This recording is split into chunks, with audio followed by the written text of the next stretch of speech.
Welcome, everyone, to Family Comes First. I'm Vincent J. Russo. And I'm Victoria Roberts Drogin. Thank you for joining us today. Vincent, sadly, there are a dwindling number of veterans from World War II with us today who can actually share their perspectives on what it was like to be there. We can't ever forget the thousands of brave soldiers who were asked to fight for our country and those who lost their lives for our freedom. Absolutely.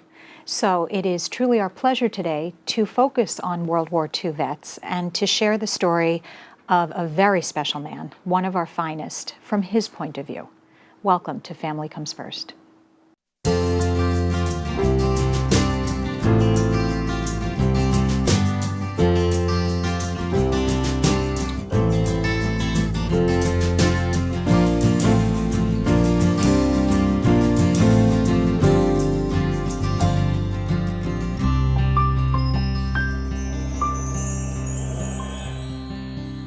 So today we welcome Stephen DeMarco, who was in the Army Air Force as a staff sergeant. And it's truly an honor because you've been a longtime friend of my family to be with you today. And your daughter Stephanie, who we were in the 7th grade together. Correct. Back in Long Beach Catholic School. Go way back. Yes, so welcome. Thank you. And thank you for being here. Our pleasure. What we wanted to hear from you is things that people don't know. You know, so the little things like, why did you decide to go into the Army? What was happening when you were a kid? You were 18, you said. I was 18 and I was in high school, the 4th year, last year. And everybody was saying, oh, if you get drafted, you go where they want to put you. I didn't want to go where they want to put me, so I wanted the Navy. Right. So you wanted to choose where you wanted to go. Why the Navy? I worked at down at the docks on New York Avenue. Okay, in Brooklyn. Every summer. In Long Beach. In Long Beach. Eagle New Pier. York. Every summer I used to work with the navals, The boats. the rowboats. And So you wanted the Navy. I learned how to splice ropes and everything else. Okay. I wanted the Navy. I get on a train, and I found some of my buddies from Long Beach. They were going to the Army Air Force. So they talked me into going there. So we all went in there. I got in the Army Air Force, and they flunked out. They got in the Navy. The Army Air Force was one unit at the time. It Yeah, was the Army. And the Army Air Force, that's what it was called. But later on, they put it Air Force. Right. So you find yourself sent to England? I was sent to Jersey Okay. thing. I did my Basic. basic, and then I was going mechanic. I put in for mechanic, airplane mechanic. They sent me up to Niagara Falls with the P-39. That's the plane with the cannon out the center of the thing. Right. What I done? 6 months, went to sail, knew the whole plane, and we shipped out right over to England. Yep. Over in England, they discontinued the P-39. No. After 6 months of school, I got a P-51 that I knew nothing about. Oh my goodness. So what did you do? I had a line on the car. Yeah. Picked it up. And these P-51s were to protect the B-52 bombers, so they flew with them? They flew, they got it, the bombers. They escorted the bombers, and then later on they went to TAC reconnaissance. They took all the pictures of all the Patton and all them going, Right. and they knew how to go, how to fight a war. So you go from England to France. To France, I drove a gas truck. A gas truck. Yeah. You were a target. Yeah, it was a target. Why? How did that happen?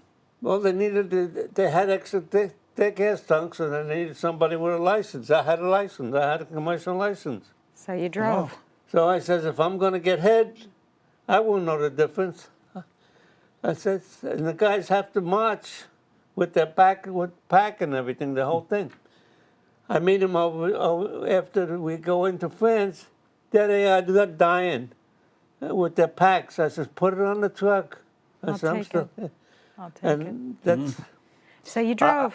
I think that's what they call bravery. Personally, Bravery or maybe and you weren't practical. thinking so well. I But would- I'll say bravery. I wasn't thinking. I practical said, if thinker, they're going to yeah. hit me, I will never know the difference. That's very practical. Has he Wow. always been like this? Always. Okay. Always. It's always, very practical, very, it is what it is, and you got to do your job Yeah. to its best. And I'm sure from the whole World War II experience, and we're going to hear a whole lot more, it built your character that then, as a child growing up, this was your dad, Yeah. and Absolutely. Well, we had a lot of different things, but them days, 19 years old, you knew nothing, nothing about the outside. Very different than kids It's today. different. Yeah. Today the kid knows too much. Yeah. At 3 years old, I know computer. right. I still don't know computer, and I'm 92. I'm with you. Well, I don't know it. We'll work on it. I know some of it. You had So- an iPad. So now you're in France, and your job is to make sure these planes are going to fly properly. Yes, they have to be ready. Pilot comes out every morning, and you have to sign his thing, so he can go up. And we worked that thing. We went over with 21, 25 pilots. We come back with 7 original, and we lost that many planes too. How'd you feel when these planes didn't come back? You sweat. That's You sweat. And my one plane was delayed 7 hours. But they just got back in time for the gas. But he got lost. He Yeah, got lost. The equipment was different. The navigation was different. Everything was like the bombers. They used to have 10 men to manage the guns. Now it's not computerized. Yeah. They have 4 men doing the whole 10. so you were responsible for a crew Yes. of mechanics. Mechanics. No, yeah, I had two mechanics under me. A gunnery mechanic. I was in charge of the whole plane. I had to see that the oxygen was there, the radio worked, and everything. They had different people working on it, but I was in charge of seeing that everything was okay. So you made sure that the plane was The good. plane was Everything else ready that to happened go. happened. Yes. But the plane. Was ready Was to good. go. Quite a responsibility. It is, and later on, I'll tell you something funny, but it'll be later on when, instead of escorting, we went to TAC reconnaissance. That they took all the pictures. Yeah. So I had a new pilot, cocky pilot with a hat on the side of his head. I said, good morning. And he's looking at me. He says, what'd you say? I says, good morning. He says, what do you say to these? He showed me his pins. I said, do you want to fly the plane? I said, I can just put no on it and you won't fly. I says, Attitude. 5 in the morning, I got to say, salute you. So that was funny. And then I saw him at one of the reunions. He laughed like heck. Because he remembered. He remembered. Sure. Now, Steph, tell us about your father's record as a crew chief with the planes. Well, my father never lost a plane. Wow. Out of all the ones that didn't come back, none of his. He made sure every one of his planes came back, and that was a pretty amazing record. Extraordinary. Sure. And he's probably one of the only crew chiefs where every plane came back. He had one incident where they tried to hit a plane that came down on the runway. They tried to court-martial him, say that it was his error in letting the plane go up. But then after research, he did the research, and it was the pilot came down too fast and hit the runway wrong. So He hit the piling at the end of the runway. There's a bunch of dirt. He hit that, and that was let go. But they locked you right up. You underestimate the bravery that you had. Yes. And I know you've received a couple of medals, and Steph brought them. Steph, you want to show Sure. and talk about these medals? He received the Bronze Star Medal. He received the European Union Medal, and he received the Good Conduct Medal. Good conduct? Which is hard to believe, I know.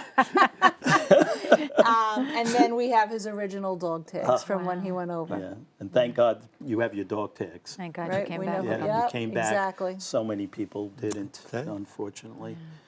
Did you create friendships with the people you were with, and then Oh, yeah. and then to lose them? Yes, yes. We had a lot of friendships. And after the war was over, we had reunions. Yeah. Every year you waited for a reunion. It was only a week, but we went all over the states. Yeah.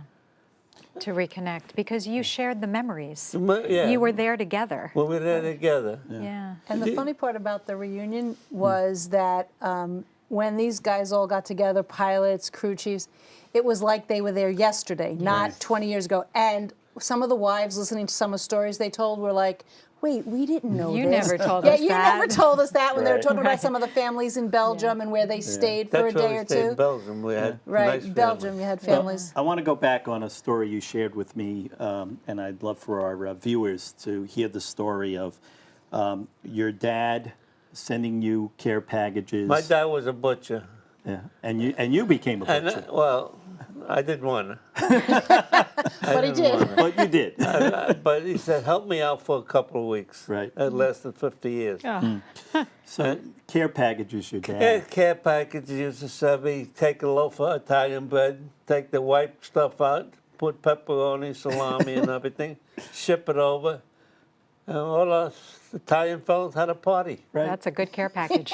Everybody loved you. Everybody loved me. Oh, we all got together. We're going to take a break, but I want to thank Stephanie for bringing your father today. No problem. And sharing your dad It's a with grace, us. sir. My and pleasure. Stephen, you're going to come back on our second segment, so we have a lot more to talk about. Okay. On Family Comes First.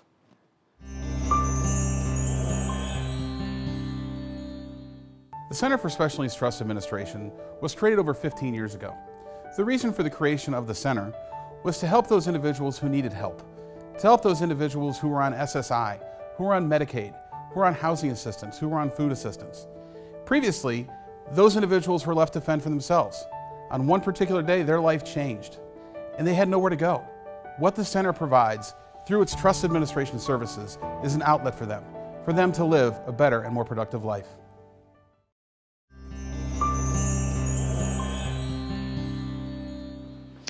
Welcome back to A Soldier's Story here on Family Comes First.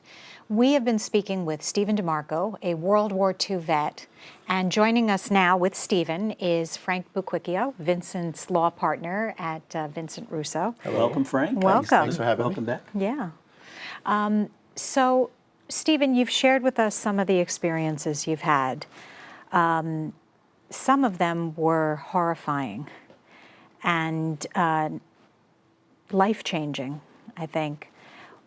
Would you tell us about some of the experiences things you saw when The worst experience I saw was the pits that Hitler had when he killed a lot of the Jewish people and just dumped them in a big pit. Pits were big. I had pictures of them, but during Sandy, I lost the pictures. You see the arms, how all over the place, arms and legs and all. Oh, my God. And that hit me right in the stomach. But other than that, and then we had pictures that after that, that the pilots used to shoot anybody on a pole. Oh, jeez. You know, but it was in the site. It was in a war zone. It's not like it is today.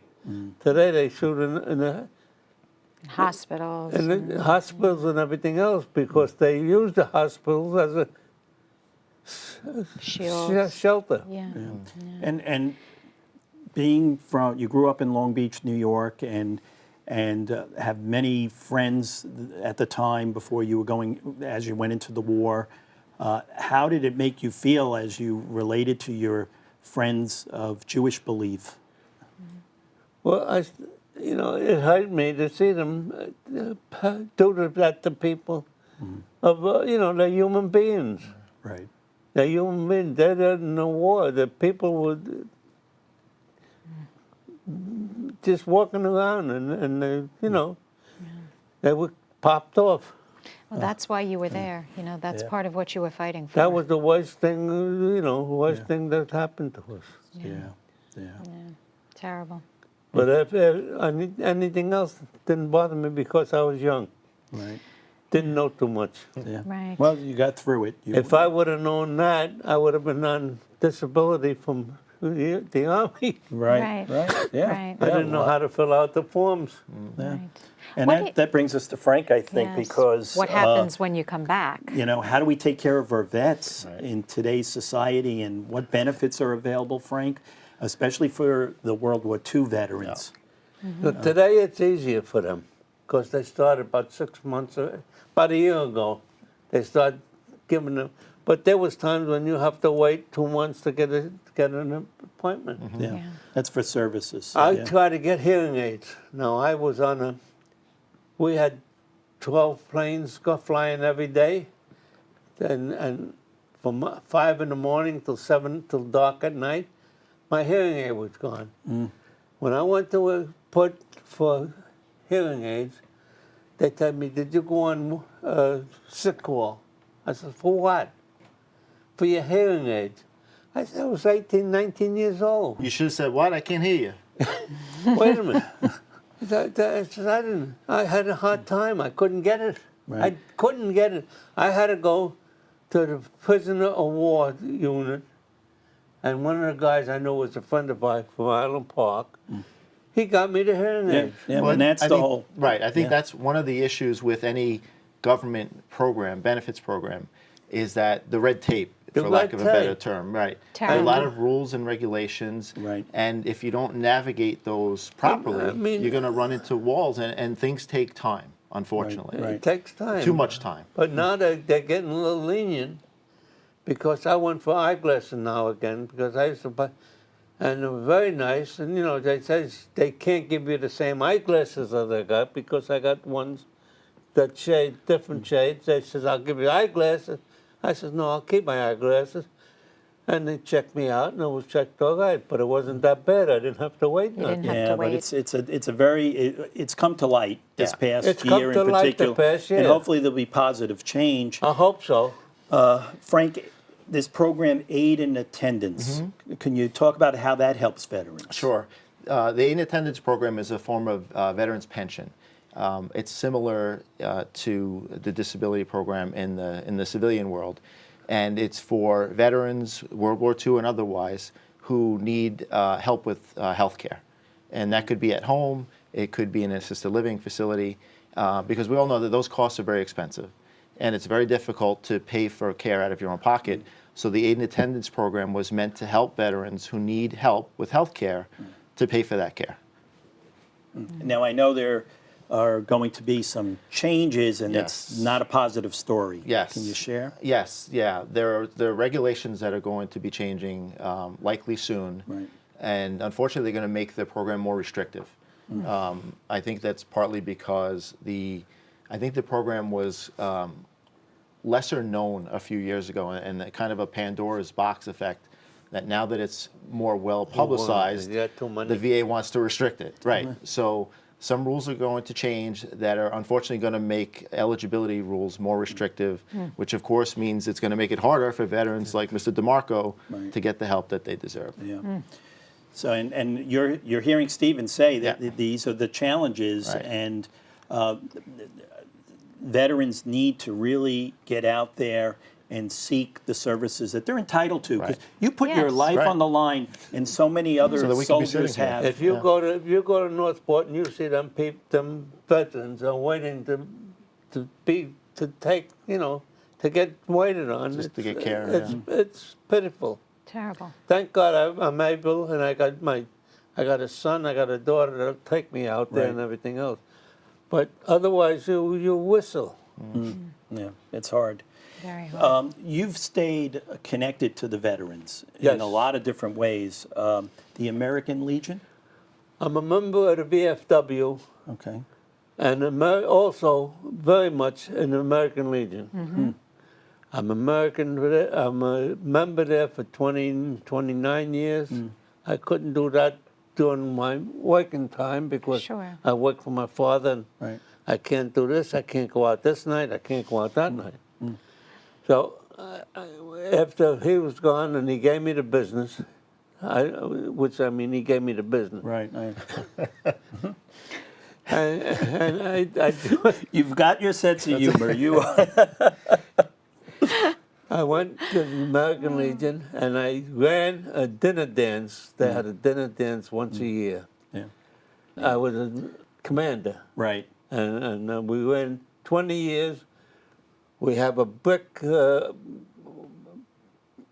every member who donated. Nice. Over, and we have a park in Long Beach. Wonderful. And we have it all engraved with a gravestone and everything else. Yeah. I was involved in that, and we had a lot of things. We had the star, the blue star, not the gold star, the blue star. Anybody who had service child in with a red thing and a blue star. The ones who died had a gold star. Yeah. Well, Stephen, we can't thank you enough. We're the generation after that has been blessed with the bravery of your generation, the greatest generation, and we really appreciate your sharing your story today. And Frank, enlightening us about the issues that are out there with veterans and obtaining the benefits they deserve. We're going to take a break, and we'll be right back on Family Comes First.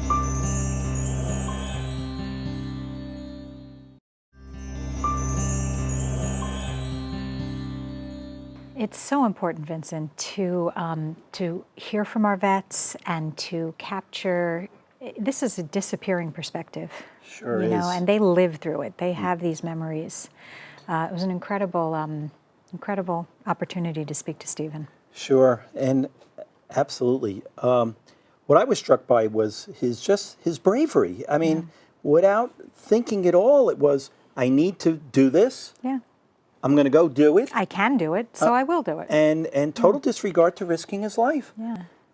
We needed soldiers like him Yeah. by the thousands in order to be able to go into battle. I mean, it's a horrible situation when someone's faced with having to, harm another, kill another Yeah. human being is just, Well, I think they believed in what they were doing. Yeah. And I think, the story he told about seeing the burial pits, the graves from the Right. Holocaust, from the camps, there was a reason Yes, why. absolutely. So it wasn't just oblivious kind of follow the rules. I think there was a strong faith in why they were there and what our country was doing there. And as you had said, it was a world war. Yeah, So- and we can't forget, we have to keep telling the story. There are people out there who don't believe the Holocaust happened. Yep. I mean, it's unbelievable to us who know Yeah. factually that it did happen, and we got to keep getting that word out, and we've got to Capture the memories. not only remember, but we got to stop it happening again, which is unfortunately happening around the world. Right. And that's why I want to hear from Father Tony. Thanks for joining us. Thank you so Yes. much. Because spiritually, that is difficult, really difficult to understand how it happened and how it continues to happen. It is, and I can't imagine the impact to see those atrocities and then to come back home and live lives that were very productive and meaningful lives, and to establish, my dad was part of that greatest generation, and whatever he had faced during the war, he never spoke about to us, because now the duty was raising us. The duty was to make us better. And I think that's really an incredible thing when you think of it, that duty had a real faith component to it. It wasn't blind obedience. No. I believe in what I'm doing is right, and I believe I must continue to fight for what is right, whether in the battlefield or just coming back home to stand up for what's right and to make sure that my children and my grandchildren believe in what's right and fight for it. And so we see that effect in the lives of my generation and generations behind us, what this generation did for our country when they came back home. It's almost like they had a character as part of that generation. faith-based, values-based, Right, that made values-based. them brave. Right. You know, it's tied together. You know, their values left them in a position where they didn't see it as a choice. Right. This is what you do. It's the right thing to do. And I Now, think that that's was what in- we saw. Instilled by their parents, and for me, it's the family. Yeah. It's the family unit. How do we instill values in our children? It's a And the challenge. children's children. And, you know, I think that's the big challenge today. You know, families aren't together the way they used to be in the old days. The old days for me is 2 generations up. You know, my grandparents, you know, it was every Sunday. We were a family. We spent time together. We talked to each other. But I think it still and- is, that's where it lives Right. in the family. Yeah. You know, as dispersed and as Right. impacted by technology and the world, the family is still the place where those values can be imparted to our children. And it's so great to hear when children or young people, I should say, talk about their grandparents Yeah. Right. and that connection of a multi-generational connection where these little people are hearing from those who have been through so much in life. Now they're receiving their sense of value and what's important. And I hear it all the time, you know, from the young people who have that connection to their grandparents Yeah. and receive from The them. history. Yeah. Yeah, And it's that's like why it was so hearing great. Stephen, And yeah. it was so great hearing from Stephen, Yeah. because we need to hear those stories. We need to understand why Capture them. they lived the way they lived and what they did, and how do they lead by example. You know, and it's the grandparents leading by example. This greatest generation. Yeah. Yeah. Yeah. So we are so grateful for Stephen and all of the men and women who fought for our country in World War II and in so many wars with courage and honor. And we were very lucky to have him here representing the veterans. And I'm glad his daughter came along, Stephanie, and we had Stephanie. Frank on the show as well. Yeah, it was inspiring. So for more information on all of this, on veteran support and the other resources we discussed, please visit Vincent's law firm. The website is vjrussolaw.com. Thanks to all our viewers for joining us, and remember, family truly does come first.